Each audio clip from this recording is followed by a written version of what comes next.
Hey everyone, it's Kqent here. Welcome to my channel where today I'm doing a bonus video because someone suggested that I talk about Xikers and I was like, you know what? They debuted under some interesting circumstances and I do have some thoughts that I'd like to share, so I figured I would post this ASAP so then I can stay relevant because that's a thing YouTubers are supposed to do, right? Also, I just don't think I have enough to make a full video, so I'd feel guilty posting that for the week. So this is just kind of going to be more of an informal ramble, but I really wanted to make this because I've been seeing a lot of people saying a lot of things about these boys. So here are some of my rough thoughts in the first week since their debut. Hope you enjoy. So first off, I want to talk about the fact that their title track is, I guess, recycled would be the best term for it. Honestly, I thought that this was going to be a horrible move. Reusing a title that already had an existing dance practice and that they'd already performed around the world and at several busking performances, I thought it was going to be horrible. But the music video was fresh enough to make me feel like I was hearing and seeing an entirely different song. And I think that's also partially because I was hearing an entirely different song. Full transparency, I did not like Tricky House the first time that I watched them perform it 5 months ago. I thought the chorus was bland and I was kind of disappointed, to be honest. I saw a lot of potential with some of the things that they were doing, but I didn't think that they had tapped into it enough to really grab my attention. But I forgot that this wasn't a fully produced track yet. The fully produced version of Tricky House that they dropped last week, I like a lot better, and it took me a little bit to figure out why. Not only does everything just sound sharper and clearer, but they also expanded the lower spectrum of the song. If you compare the two versions, it's like they cranked the bass and the percussion up to 11, which is exactly what I was missing in the first version without even knowing it. I still think they definitely could have done more with it, and I wish we could have heard more vocals, but it's definitely a step up from what it was before. Just in the few times since I've listened to it for this video, I feel myself warming up to it. Also, the rapping is fantastic, and Yechan's verse is fire, and I want him to go viral as Red Hair Guy.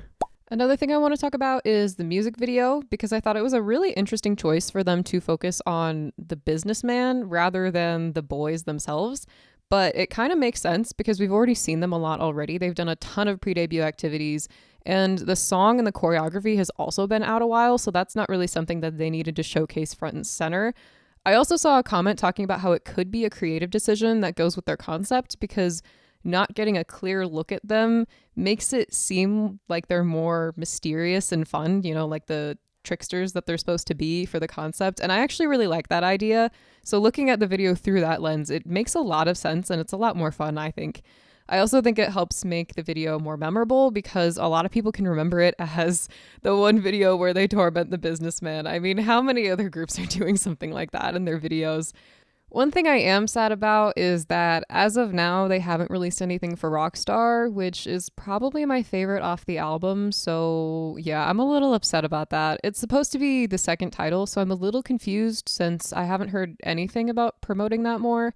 I don't know, it just doesn't feel like a title the way that they're treating it right now, so that makes me think that they're gonna do the same thing that Ateez did with Eternal Sunshine, where they just give it a full release a couple weeks later. At least I hope that that's what they do, because I think Rockstar has some really interesting musical colors that would translate really well into a music video. Okay, next I want to talk about them as a live performance group because if you are one of the people who wrote off this group without watching a live stage, I would highly encourage you to reconsider. I think they're just fun to watch. They don't feel like rookies to me, and I don't mean that in the way of like choreography or facial expressions, which is, they're great at both as well. It's just something about the way that they carry themselves on stage. They look so comfortable, especially the rap line, and they just seem like they're having a blast, and I love that. That's what I want to see from rookies these days. I think it's because they toured with Ateez and they did a ton of promotional performances, so they really had time to settle into their performance style and find a happy medium of energy, because I do think they did have a bit of an overperforming issue at first, but they seem to have fixed that now. Also, another big contributor to that energy is the live vocals, because these boys are live. You can hear every little quirk that they put into the performances, and that's just something that I personally find so charming. I will never cease to praise groups for singing live, especially on their debut, and especially considering how few groups sing noticeably live anymore, so props to Xikers for that. I loved hearing them yelling during the last bit of Psyche because they were just so loud and it really added to the last section. Also, Minjae's yell of Xikers was awesome. These guys know how to hype up a crowd already, and I am excited to see what their future concerts look like. I'm sure they'll be insane. Okay, and then last thing that I want to talk about, and probably the thing that a lot of people want to hear me talk about, is all of the comparisons people have been making between Xikers and Ateez. I've seen it a lot, and where I stand on this, yes and no, but leaning more towards no. Yes, you can hear similarities for sure, but I think that's more because they're using the same production team and not because KQ is actively trying to make another Ateez. I think the issue here is that people are confusing Ateez's style with the Edenary production team style. There's a difference there. It's not a huge one, but there is one.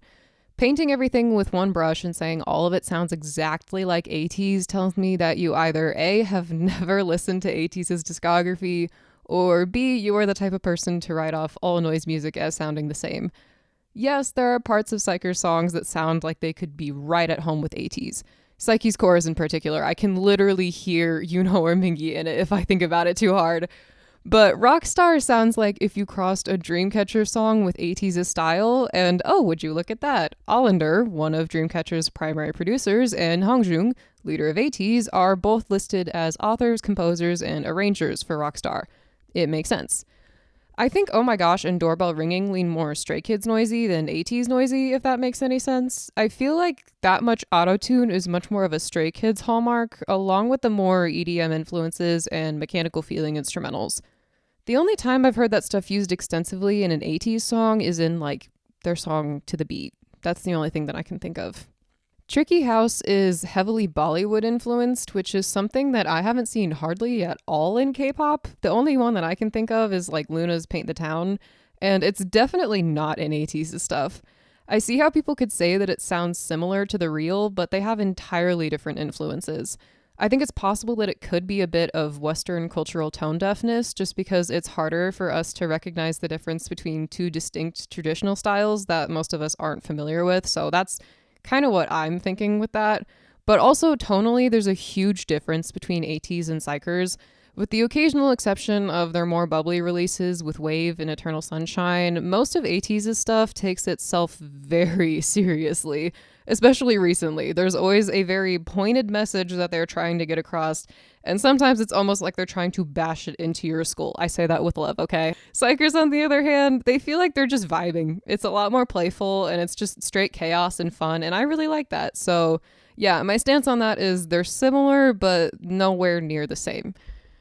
So there are some of my quick thoughts on the Xikers debut. Pretty short and sweet, I'll admit. A lot of their music isn't quite to my taste, but I really like their vibe as a group. I love that they sing noticeably live, and I think they have a really cool concept with the whole trickster thing, so I'm really interested to see what their future comebacks are going to look like. But that does it for this video. Thank you so much for watching. What did you think of the Xikers debut? Let's talk about it. Let me know in the comments. Also, if you liked the video, please drop a like and subscribe to the channel as it really helps me out. Thanks again for watching, and I will talk to you all next time. Bye!